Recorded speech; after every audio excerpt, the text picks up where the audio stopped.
everyone, Steve from Backcountry Gallery here. This time around we're going to do something just a little bit different. I'm just going to kind of have a conversation with you. We're not going to have a lot of B-roll or anything like that. I hope that's okay. So in this video I want to discuss whether or not I've switched to Sony, because I'm getting that question constantly. It seems like it's every fifth comment that I see on my YouTube videos and on my site over at backcountrygallery.com. So I want to make sure that we address that one. And I also want to talk about why it really doesn't matter that much.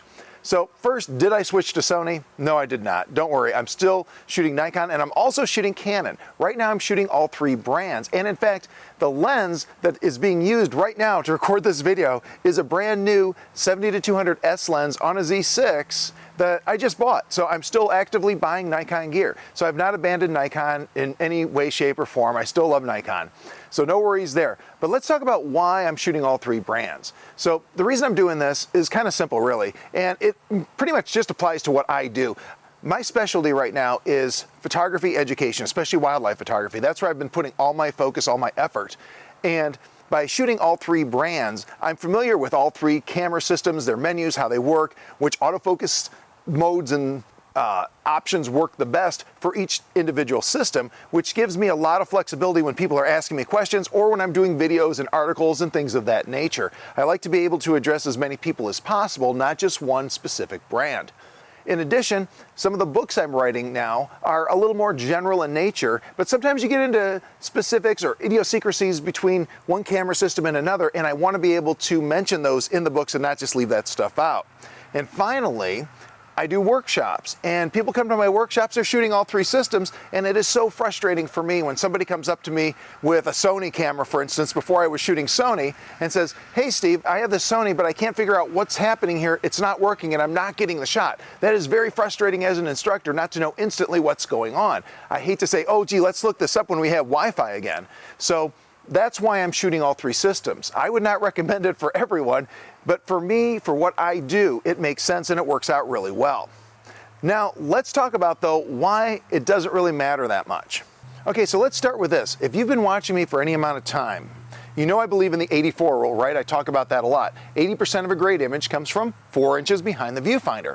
I like that rule because it also acknowledges that 20% of a great image comes from the gear, right? Because the gear does make a difference. A lot of people say, oh, it's only the photographer, the gear doesn't matter. But if that were true, we'd all be running around with fat wallets and entry-level cameras, right? That's not the case. Gear definitely does make a difference. Gear does one thing and it does it very well. When you get new gear, improved gear, stuff that's better than what you had before, it improves your keeper rate, and that's really important. If you're shooting maybe a bird in flight sequence and typically out of 10 shots you get 3 sharp and you get new gear and you're doing the exact same thing but now you're getting 9 shots sharp instead of 3, well, you just got 6 more photos to choose from in that series, one of which might be like a beautiful bank shot or just a perfect wing position or maybe the bird's looking at the camera or something like that, right? And that does make a difference. That increases your keeper rate, increases the overall quality of your portfolio. There's no denying that. However, I think the problem is that people put so much emphasis on the gear that we can almost use an 80-20 rule. 80% of their focus is on gear and 20% is on technique. And the problem is it should be the other way around. Because here's the thing, although a new camera is going to get you more keepers, because that's what they're really good at, it's not going to actually improve the quality of your photos from an artistic standpoint. Your photos aren't going to be any more creative, they're not going to be any more beautiful than they were before you got that camera. That's where the difference comes in. The only way you get those more artistic, more creative, more impactful photographs is by getting better techniques and coming up with more creative ways to do your photography out in the field. When you use those improved techniques, that's where you see those quantum leaps in quality. Every time I've kind of adopted one of those techniques, and some of them are very simple. Years ago, I started getting low and getting eye level with the animal. Huge impact on my photos, way more than a new camera. When I started paying attention to backgrounds and making sure that they weren't cluttered and were not busy or anything like that, huge impact on my photos. And again, this is stuff I learned years ago, but it still impacts my photos today. That's where you see these quantum leaps, is not so much because, hey, I now have an A1 and not a Z7 or whatever.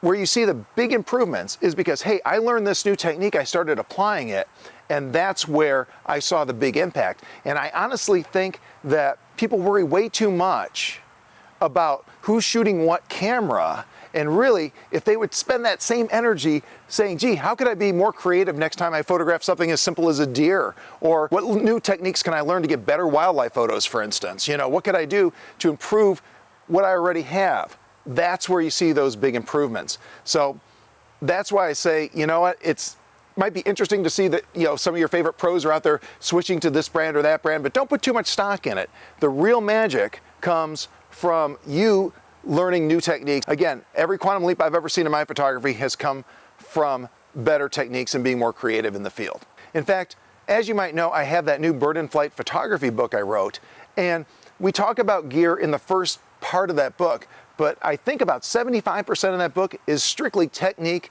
and creativity and handling different scenarios and how to get the best shot under all sorts of different conditions. And that's, I think, where the real power in that book is. It's not so much, this is the lens I recommend and this is a camera body. It's taking that gear and knowing how to use it and knowing how to leverage different techniques. And that book goes over it in detail. Matter of fact, if you want to check it out, I'll make sure there's a card in here for you to go take a look at that. But at any rate, I hope this video helped. And thank you so much for watching. If you enjoyed this video, make sure you head to my website and sign up for my free email newsletter so you never miss a video, an article, a blog post, any of the stuff that I'm doing, workshops, things like that. Sign up, it's free. I don't send it too often, so you're not going to get spammed to death or anything. And finally, as always, please make sure you like, subscribe, and get notified. Thank you so much for watching. Have a great day.